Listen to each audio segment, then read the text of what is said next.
Alright everyone, Top Gun Main back here.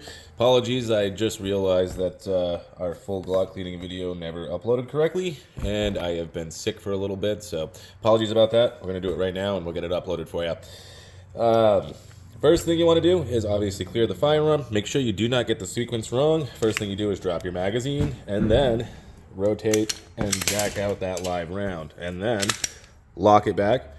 Visually inspect. Physically inspect, make sure that there's nothing in that chamber. The gun is now empty, and now we can start the disassembly process. Reason being, you need to make sure it's empty and double check, because with a firearm like a Glock, as a rule, trigger does need to be depressed to take it down. So, you got two takedown tabs, one here, and then one on the other side. Pull back to hear a little bit of a click, push down, pull the trigger, push forward, slide comes off, and now your frame and slide are now separate. You can pull that recoil spring out, pull your barrel out, and now that is your basic field strip. For anybody that doesn't understand what a basic field strip is, that is it right there. You can clean your firearm like this. Just make sure that if you do, when you're cleaning that breech face, that you hold the slide up right this way with the firing pin and hole facing down, so you don't actually run the possibility of getting anything into that channel, into that firing pin, gunking it up, and possibly causing a malfunction when you don't want one. Alright. Real quickly, you'll notice I have gloves, Q-tips, some cleaning stuff here. Definitely a good idea to wear gloves. As I say, one of the big things in the firearm industry is lead exposure. As I say, it's one of those silent killer things where if you don't keep up on your levels, it could be a problem, and it's not a problem until it is a problem. But yeah, so definitely wear gloves. That will just help keep anything from bleaching into your skin. Obviously, make sure you wash your hands after with cold water to make sure you don't open up your pores and allow anything to enter. All right, now we can start the actual disassembly process. I do like to use these little punches. Now, to disassemble the slide, you've got to take your back plate off. Now to do that, there's a little tab here. I don't know if you can see it that well, but I'll try to point to it. Let's say that's the spring cup. Whoops, right there. Spring cup right there. You're going to push down on that.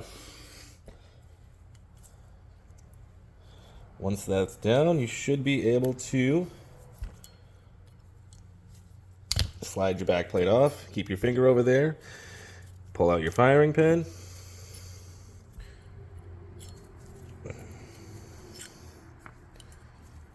Pull out the extractor rod. Push down on that. The extractor is going to come out. And then the firing pin block will come out. And now your slide is completely empty, minus knocking out your sights and whatnot. But you can see here, slide is empty. Firing pin's out, extractor's out, and then the firing pin safety's out. So now we get to the frame. Normally I have my little block with me, but I left it at home, so I'll just use this roll of duct tape. This is a Gen 4, so no matter what gen you have, Gen 3, Gen 4, Gen 2, first gen, those are going to have your 2-pin systems. When you get to Gen 5, you'll be on a 1-pin system. It's easier with 1 pin, but I would say this one is a 2-pin. There is a certain way to push these out without having to hammer the crap out of them. I say you look kind of silly sometimes when you hammer it. You just got to make sure. This one usually pops right out fairly easy. And then this one, you just need to make sure that you have the, look at that, your slide stop orientated correctly, and then it should push right out. Slide stop comes out. Those 2 pins are out.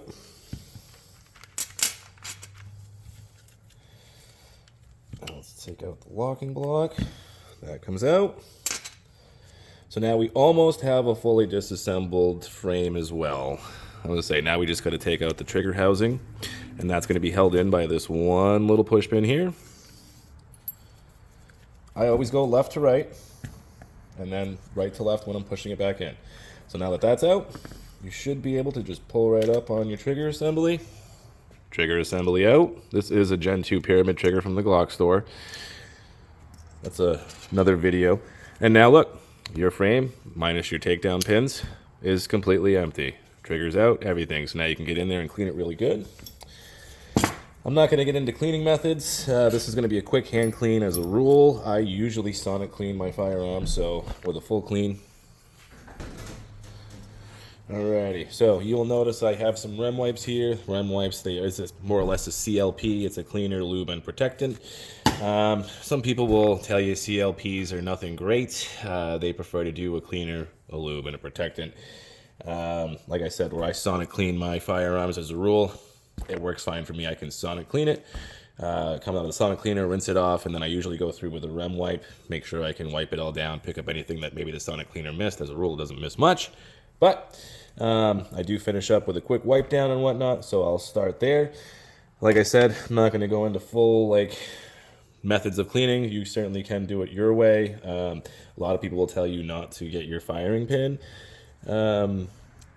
introduced by any chemicals or anything like that, which that's certainly fine, but at one point or not, you're definitely going to want to clean it. So I'm actually going to wipe it down, and then I'll just make sure I wipe it off with a Q-tip. But I mean, you can see, you will start to get, there's a little bit of black. It's not much. And then I'll also make sure I wipe the spring on my firing pin, because I want to keep that lubed. And this is, like I said, quick clean. Just going to do a quick wipe down of parts. I might use a little bit of some other CLP, some Seal 1 cleaner, and just brush some stuff out. But as a rule, like I said, I sonic clean, and then I just wipe out with this. And this is a Glock 22. Yes, I know it's a 40 cal. We don't need to get into the caliber wars. I just got my glove stuck in there, but out. There's a reason why I carry a 40. That's a whole nother video. Take a Q-tip. Then you can wipe off the actual firing pin. Get in the spring cup. I usually push it down a little bit so that way I can get that part of the spring cup. Get that out and wipe it. So that's clean. Notice I start usually with my firing pin and springy items because those usually aren't the dirtiest, don't have as much carbon buildup. So I can just do a quick wipe down, make sure they're nice and lubed, cleaned, and then go from there. Here's your firing pin safety.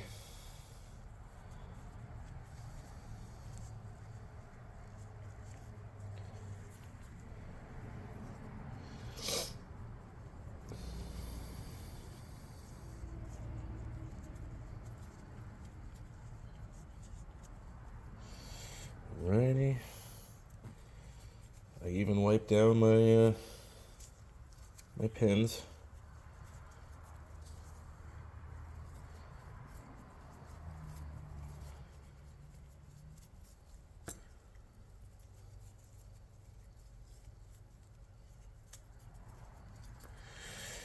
Perfect. Now, your Gen 5 is going to have an ambidextrous slide stop. This is a Gen 4, so it doesn't. It's only got the one. I would urge you to, if you're a Glock owner, to go ahead and order some spare parts for your Glock. Over time, you'll eventually need it. Things like slide stops, just say magazine catches and magazine release buttons.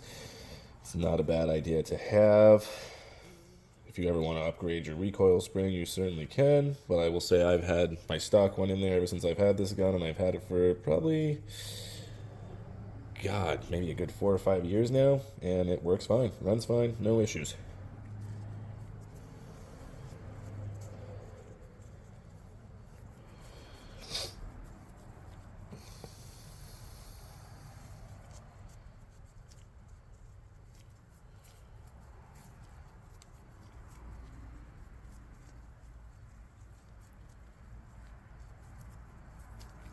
I also keep spare extractors on hand. Again, I'm a 40 cal shooter, so you'll notice with the Gen 5s that they actually built it around the caliber. If you actually hold a Gen 5 Glock 22 against a Gen 4 or any earlier model, you'll notice that the earlier models in Gen 4 is literally the 17, more or less. Then they just label it a 22, put 40 internals in it, and call it a 40 cal. But the Gen 5, you can clearly see the difference. It is wider in the slide, and it looks like they finally built it around the caliber versus, like I said, just throwing a 40 internals in a 9mm handgun. That, as a rule, is why your 40 cal guns would break down easier, and extractors and things like that would break over time a lot faster than your 9mm because it wasn't built around the caliber.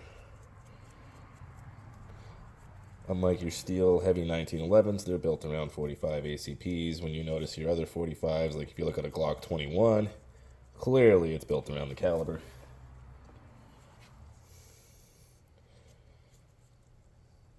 Now notice I'm taking a Q-tip to get inside the actual extractor. If there was a lot of buildup, I would take like a pick or something and get inside that little cut out. That's the part that grips the case head and then pulls it out.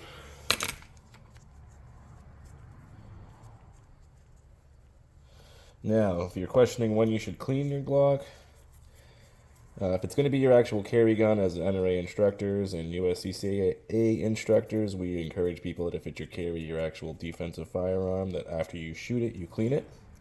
However, if it's not a gun that you're going to carry, it's a range gun, you can probably go between, 200 to 500 rounds and do basic field stripping. A full detail clean where you're going to just fully disassemble like I just did, you can probably get away, in the 500 to 1,000.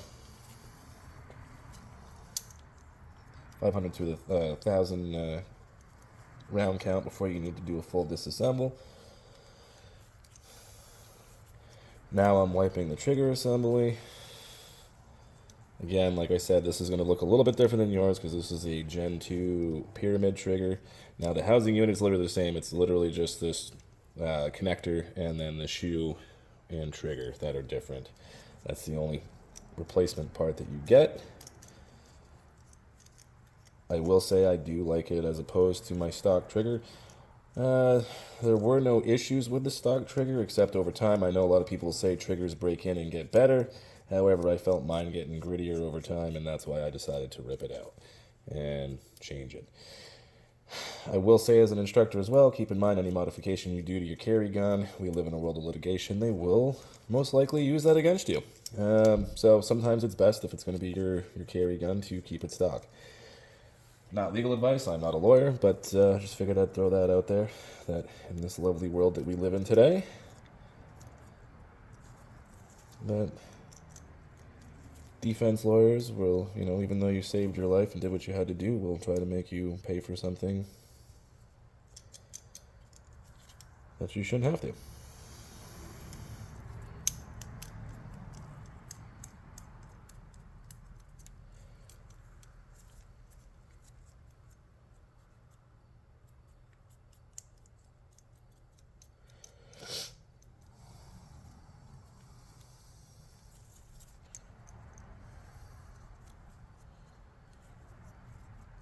I don't want to crap on Glock store here. This trigger is a great trigger, great product. But I will say they did a mandatory recall for them, and their recall policy / procedure I don't think was correct. They wanted you to rip out the trigger, send it in, and then wait for the replacement. Now, what if we discarded the old trigger? Most people wouldn't do. I did not discard it. However, I did put it aside for somebody else who was having a trigger issue. Their trigger was definitely worse than the state that mine was in, so I saved that for them to be able to swap that out, and I don't have an option to throw my stock trigger back in. Now, whether or not I have more carry guns that I can carry is irrelevant. I feel like that is a bad policy, but hey, they'll run their business how they want to run their business. So as you can see, all that carbon and whatnot that was on the inside, I don't need to show you my serial number for it, but is all cleaned up.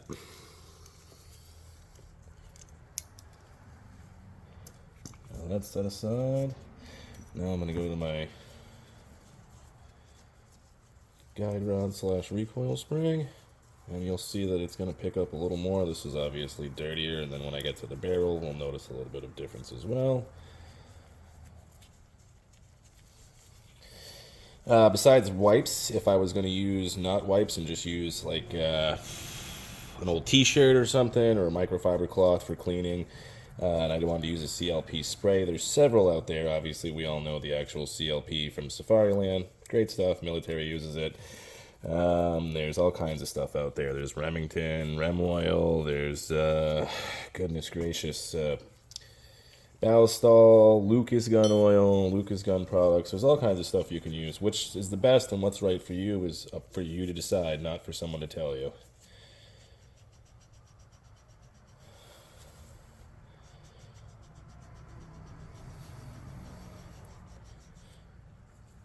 Just like the whole caliber debate, if I'm being honest with you, the best caliber for you to carry is the one that you can shoot accurately and continue to put rounds on target without hiccups, and that's going to be different for each person. But if we're getting down to the crux of the issue, it's definitely being able to be accurate and stay on target.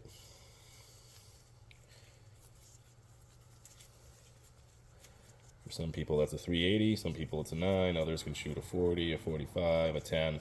Everybody's going to be a little bit different. Now, I actually do clean in that little locking block. We're not going to go too crazy with this barrel. I will scrub a little bit of the face. I will run a rem right through the barrel, and then I will use a bore snake real quick and call that good enough for me, because like I said, as a rule, I sonic clean things. So for this is just a touch-up for me.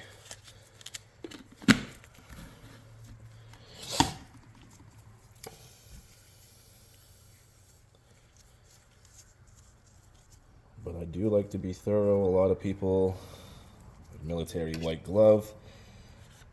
It's fine to have it white glove cleaned, but just make sure that you have it lubed properly. A lot of people are scared of over lubing. I don't really see that being an issue, to be honest with you. We've all seen Larry Vickers' Myth of Overlubing video on YouTube. If you haven't, check it out. The man's a legend. National hero. I mean, in a sense of overlubing, can you wear it and get dirty? Yes. Will the firearm still run as advertised? Yes. Now, you can seize up your engine in your car by putting too much oil. However, your gun is most likely not going to do that. It's just going to get all that stuff out of the way. Like I said, you'll wear it, you'll get super dirty, but your gun will run as advertised.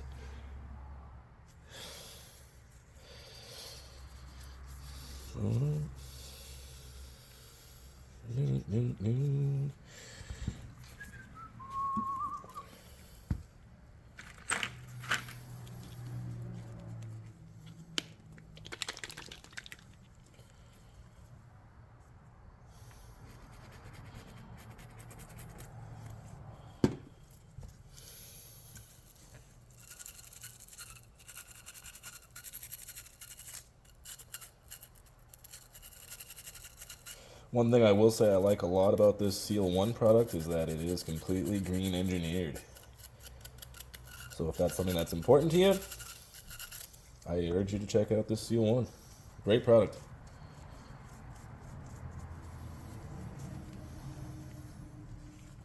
And it does actually a really great job on pretty much any type of surface you're working on. Polymer, wood, metals. It's good stuff. This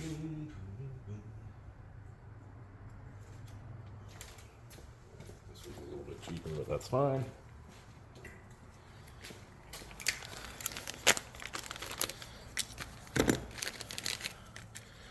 Alright, so I don't know if anybody's seen what a bore snake looks like. It's literally just this lovely.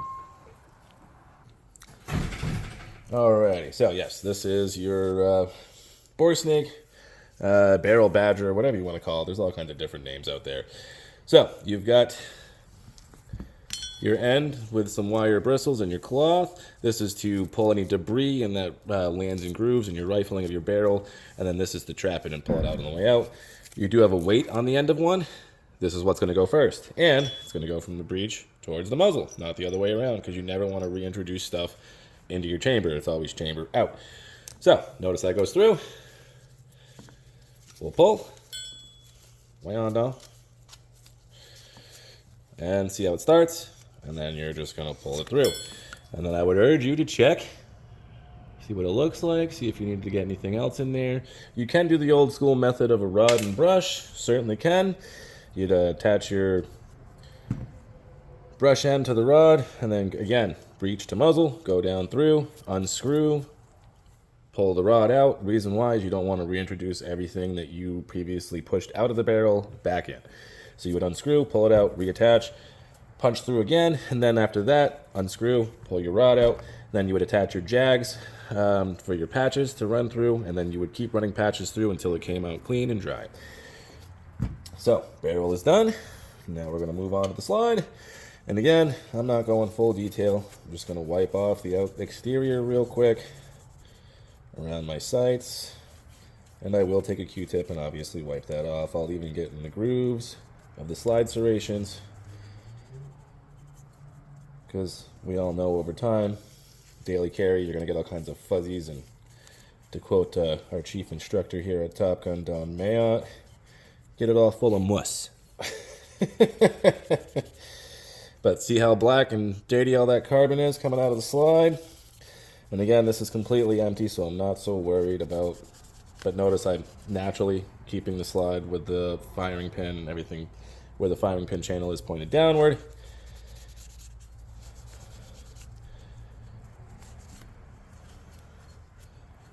And then I'm wiping each face.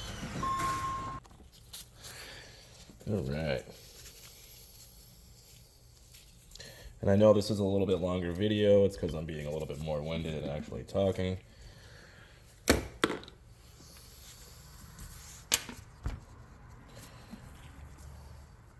So I apologize if you guys can get through the dull moments of the talking and whatnot.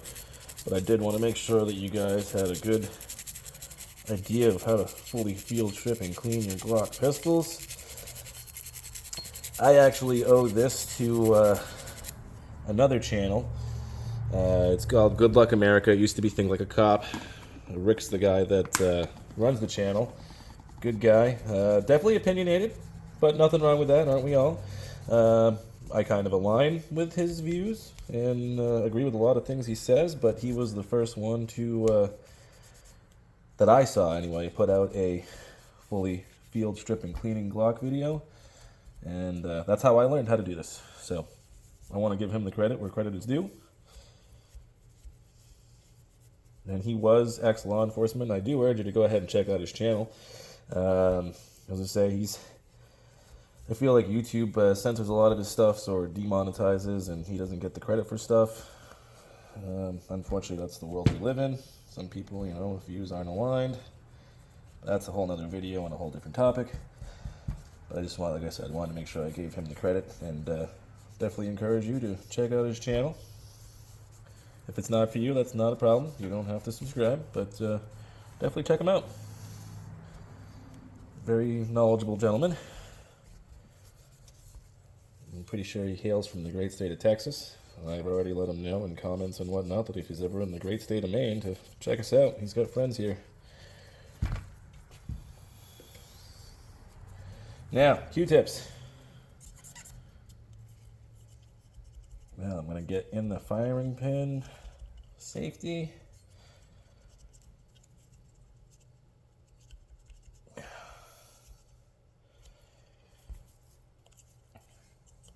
In there, make sure that that's all cleaned out. And I do keep a little microfiber cloth here, so that way if I get all kinds of carbon in one on my hands, I can wipe it off. That's what I use this for. At the end, when I wipe the gun down, I will use a different cloth, not one that's already fully contaminated. I get in the grooves of the end plate, of your back plate.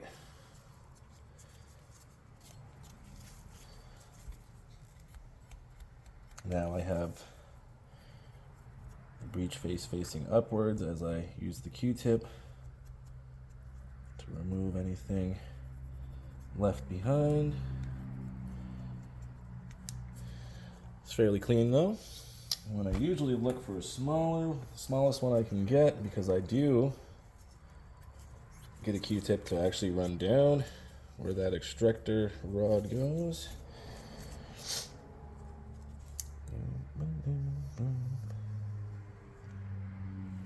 Yep.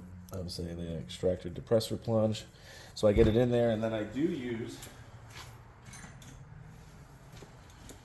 a pair of needle nose pliers just to grab the other end of it and pull it out. And I just run it through there just to make sure it's not dirty.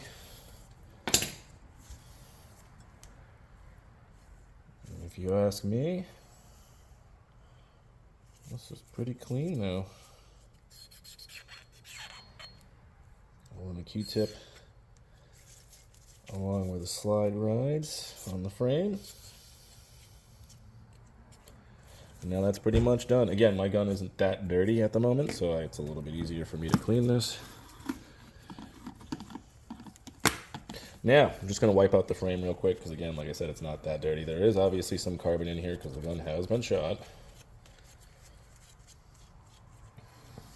One of the telltale signs is a number, and you probably can't see it right now, but there's a number right in the little pocket of your frame right there. If you can't see that number, which mine is a number 2, but if you can't see that number, chances are your Glock is dirty. Let's see if I can zoom in on it. I can't. Let me see if I can find a light that you can see it.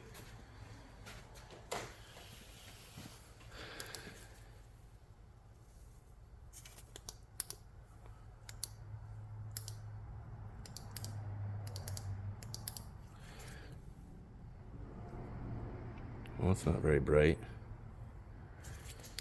Let's try this light.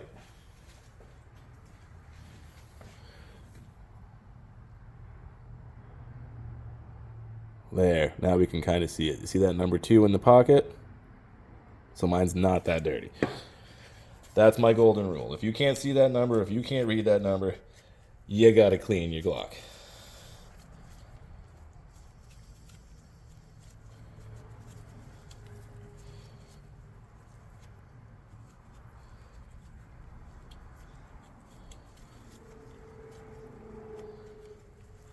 Now this is where the Q-tips come in a little bit handier, because you got smaller little spaces and little crevices and whatnot that you need to get in. And I don't know about any of you, but I got fat fingers. I think they get progressively fatter and swollen with my age, to be honest with you. That could just be my diet. I'm sure it's not the best. Not that you guys need to know that or care.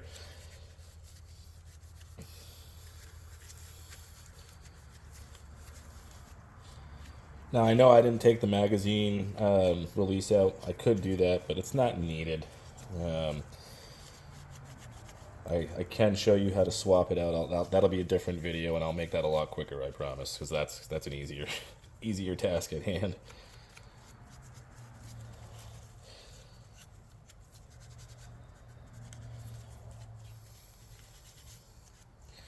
I hope everybody had a good Halloween.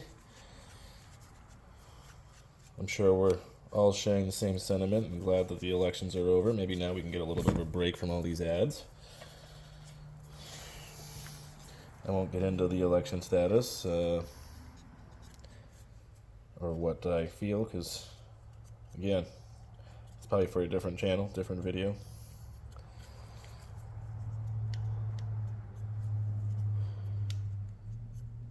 Alright.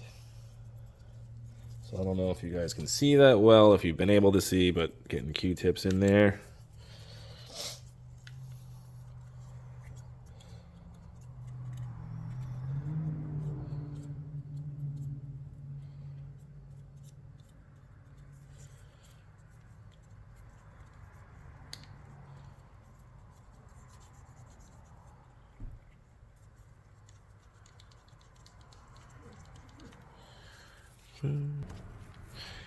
Alrighty, so yes, like I was saying, Q-tips, make sure you get in there. Let's say this is now pretty much done.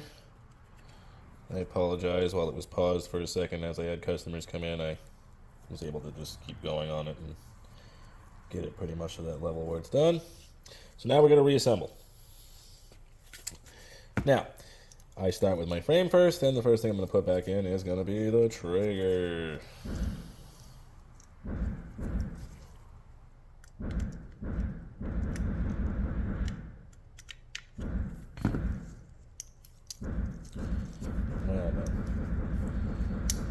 Sorry if you can hear that in the background.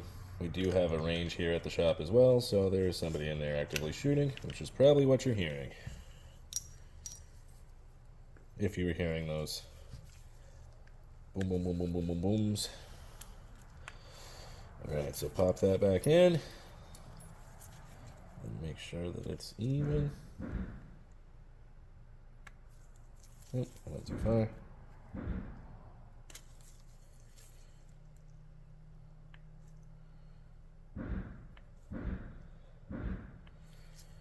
There we go. Now, so trigger assemblies back in.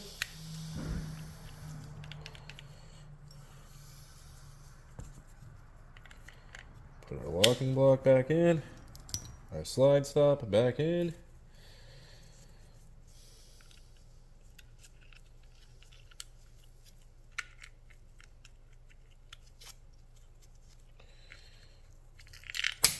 Well, no. I didn't mean to drop it. Oh.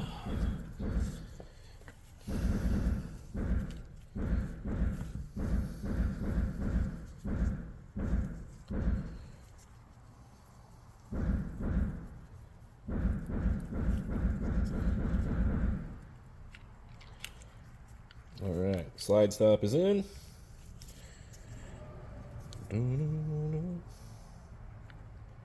Now again, same way that you took it out, make sure that the slide stop is orientated correctly.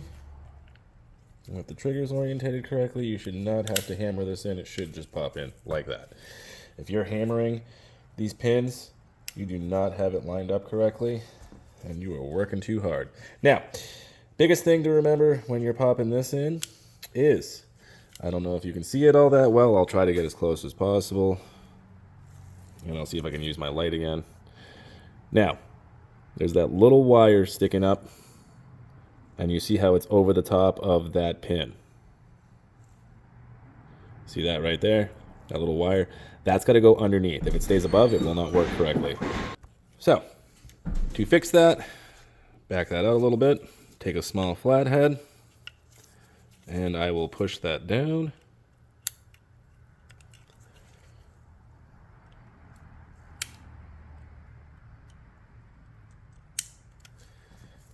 And then get the pin in. And then make sure I level it off, make sure it's even.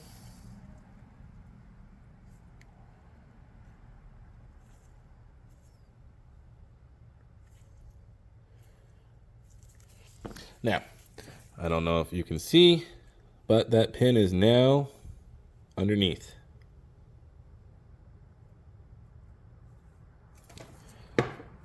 And now the frame is already put back together. Easy peasy. Now, I will put a drop of oil. Well, let me put together the rest of the slide first. So first thing first that's going to go back in is going to be the extractor. So you got a little hole and a hole there. Line that up. It's going to go right in.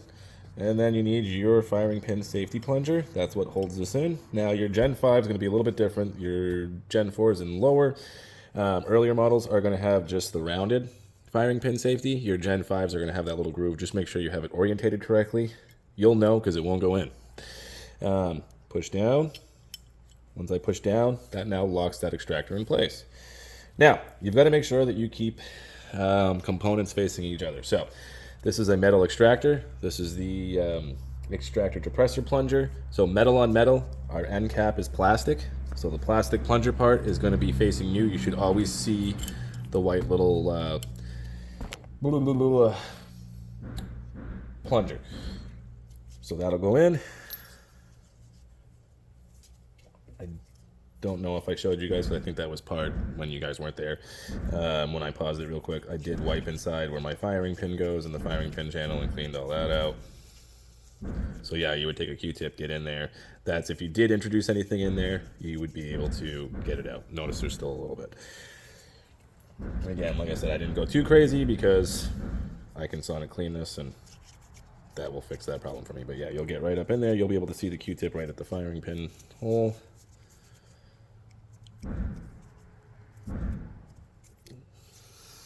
Now, firing pin's gonna go in. Boom. Now you're gonna put your end plate on. So to do that, You've got to push down on your firing pin spring cup. You can use a screwdriver, a punch pin, anything really. I'll use a punch pin now that I've got it started. Now I got to get past the extractor depressor plunger, so I'll push down on that, and then the cap will slide right up, and you'll hear it snap, and that's locked in now. All right, so now I got to do the rest of the barrel assembly. I will pre-lube my spots where the slide rides in the front there. I'll put a little in the back. I will put a little, couple drops on my barrel, because you got to think in the act of shooting, the slide is going past the barrel is locked in place and it's moving. This has already been wiped down and lubed pretty good. So that you'll pop in and pop that down to the lowest level. It should be a little cutout on the barrel. You should see it right there. So this will pop in, snap in, and now you are ready to reassemble. At that point, get it on the rails. Boom. Now it's back together. I will lock it back, and now I will do a quick final wipe down with a clean microfiber cloth.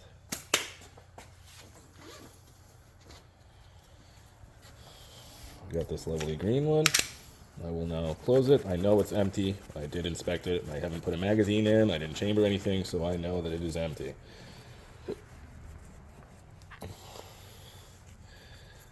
Wipe that all the way down.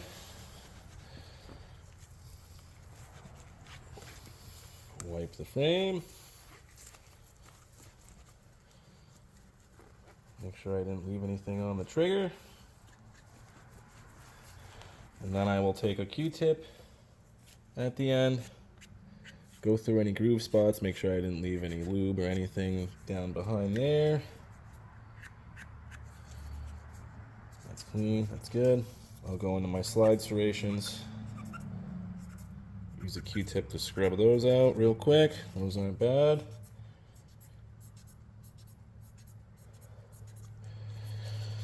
Good. And then I will also use a Q-tip around my sights to make sure I get anything that's in front. I'll actually get a Q-tip on the tritium part. These are Glock night sights. And I will, like I said, put a Q-tip through them. Make sure they're clean. And make sure that we can see that. Now we've got one clean Gen 4 Glock 22. Now I do have, this is my daily carry, so I do have some obviously holster wear and whatnot, but I mean, other than that, if you look at this gun, I would be more than happy to carry this nice and clean, ready to go. One thing you do want to do is a function check. So empty magazine, use a dummy round, do not use live ammunition. I have to download my mag at the moment.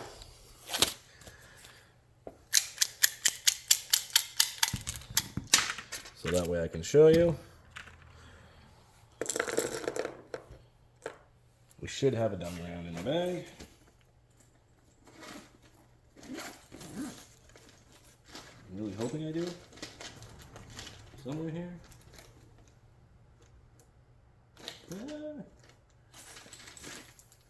There we go.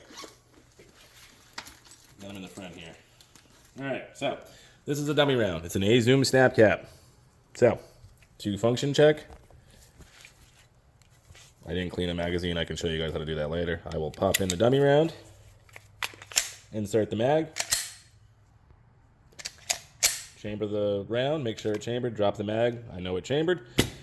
And now, obviously it's a snap cap. If I wanted to, I could pull the trigger. Nothing's going to happen, but I just want to make sure that it's going to extract. Look at that. Extracted, worked as advertised. So I know this is ready to go. I can also function check it by doing a dry fire. No ammunition. I can see the gun is empty. Make sure I hear a click. Beautiful. So, that is your Glock cleaning video. And again, I apologize, guys. I didn't realize that it didn't upload correctly, and then I was sick. So here we are. I will post it tonight.